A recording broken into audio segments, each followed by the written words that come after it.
Shalom, Israel. I'm Captain LeBron, Israelite School of U.K. under Commander GEN.YAHANNA. Inviting all Black Native Indians out to the 5th annual Fire Weekend. Shalom, Israel. Come to the Fire Weekend, man, in Chicago. Midwest Fire Weekend. You know how we get down. July 21st to the 24th. We're going to be in Chicago. Step back from the flame. You got a lot more to lose, man. Under the Midwest Mosque in set, captain for $13,000 That's on the way to Malaysia. Showing no mercy like July 21st, we got 12 children of Highness with the scripture breakdown class, followed by Captain Tadariat and Captain Kapazal across the line race. You know what I'm saying? We got the Bantu Festival coming back. We got the election coming. We're going to kick off the election with Captain I.S.U.P.K, Captain Kadazak, and Kazak Yad. It's going to be called Fort Columbus Day. On the 24th of July, we're going to be doing the Black and Brown Unity Cookout. Shalom, Israel, to all my Blacks, Hispanics, and Native Indians. From July 21st through the 24th, we're going to be holding the Midwest Fire Weekend. On July 21st, we hold a scripture breakdown with none other than 12 Shield General Muhammad from 6 p.m. to 8 p.m., followed by Cross the Line Radio. On July 22nd, we're going to be having camp on the Magnificent Mile from 11 a.m. to 5 p.m. And guess what? Commanding General Yahanna will be speaking at 3 p.m. We're going to be located at 401 North Michigan Avenue, Chicago, Illinois. After that, we're going to have the Before Columbus Came lecture from 6 p.m. to 9:30 p.m. located on 9909 Roosevelt Road, Suite 100. On July 23rd, you can catch us at the Bantu Festival from 10 a.m. to 10 p.m. We're going to be located at 1130 Midway Place Science Park, Chicago, Illinois. And then last but not least, we're going to be having the Black and Brown Unity Cookout from 12 p.m. to 8 p.m. located at Douglas Park, 1200 West 12th Flag. For more information, call 708-299-5821. Again, 708-299-5821. Also, if you would like to help out and support this troop and brotherhood, go to the Midwest Fire Weekend Black and Brown GoFundMe account and make a generous donation.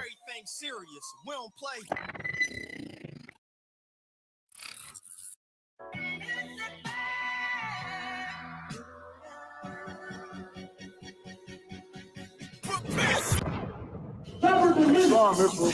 I'm Captain LeBron, Israelite School of U.K. under Commander GEN.YAHANNA. Inviting all Black Native Indians out to the 5th annual Fire Weekend. Shalom, Israel. Come to the Fire Weekend, man, in Chicago. Midwest Fire Weekend. You know how we get down.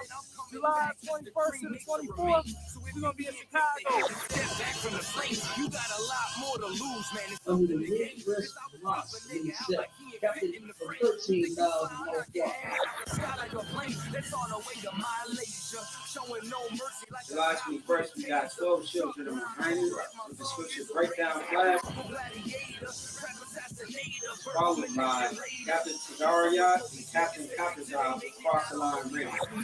You know what I'm saying? We got the Bantu Festival coming back. We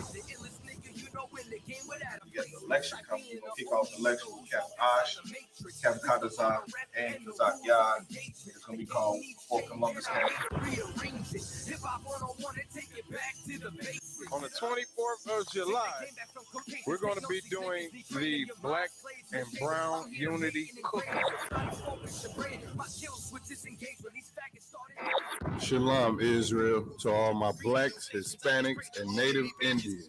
From July 21st through the 24th, we're going to be holding the Midwest Fire Weekend. On July 21st, we hold a scripture breakdown with none other than 12 Shield General Muhammad from 6 p.m. to 8 p.m., followed by Cross the Line Radio.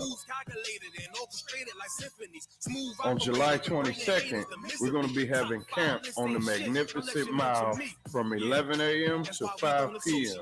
And guess what? Commanding General Yohanna will be speaking at 3 p.m.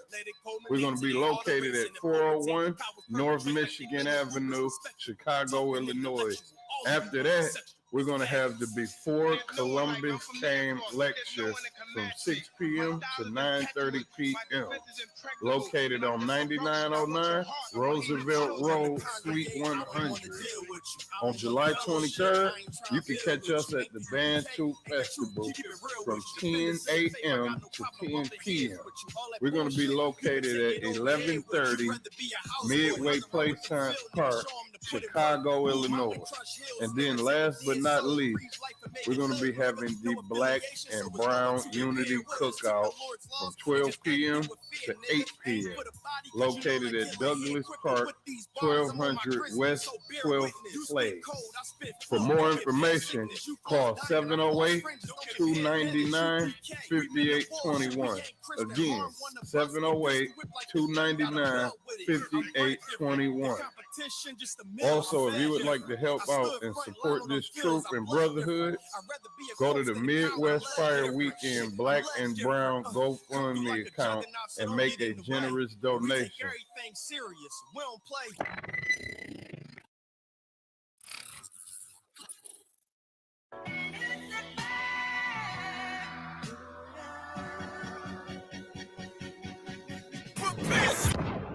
Shalom, Israel. I'm Captain LeBron, Israelite school of GEN.YAHANNA, the Commander GEN.YAHANNA. Invite all black and Native Indians out to the 5th annual Fire Weekend. Shalom, Israel. Come to the fire weekend, man, in Chicago. Midwest Fire Weekend, you know how we get down. July 21st to the 24th, we're going to be in Chicago. You got a lot more to lose, man. Under the Midwest Mosque in the set, captain for 13,000 more July 21st, we got 12 children of China with the scripture breakdown class, followed by Captain Tagaria and Captain Katazab with Cross the Line Radio. You know what I'm saying? We got the Banshee Festival coming back. We got the election coming. We're going to kick off the election with Captain I.S.U.P.K, Captain Katazab, and GEN.YAHANNA. It's going to be called Before Columbus Came. On the 24th of July, we're going to be doing the Black and Brown Unity Cookout. Shalom, Israel, to all my blacks, Hispanics, and Native Indians. From July 21st through the 24th, we're going to be holding the Midwest Fire Weekend. On July 21st, we hold a scripture breakdown with none other than 12 Shield General Muhammad from 6 p.m. to 8 p.m., followed by Cross the Line Radio. On July 22nd, we're going to be having camp on the Magnificent Mile from 11 a.m. to 5 p.m. And guess what? Commanding General Yohanna will be speaking at 3 p.m. We're going to be located at 401 North Michigan Avenue, Chicago, Illinois. After that, we're going to have the Before Columbus Came lecture from 6 p.m. to 9:30 p.m. located on 9909 Roosevelt Road, Suite 100. On July 23rd, you can catch us at the I.S.U.P.K Festival from 10 a.m. to 10 p.m. We're going to be located at 1130 Midway Place Science Park, Chicago, Illinois. And then last but not least, we're going to be having the Black and Brown Unity Cookout from 12 p.m. to 8 p.m.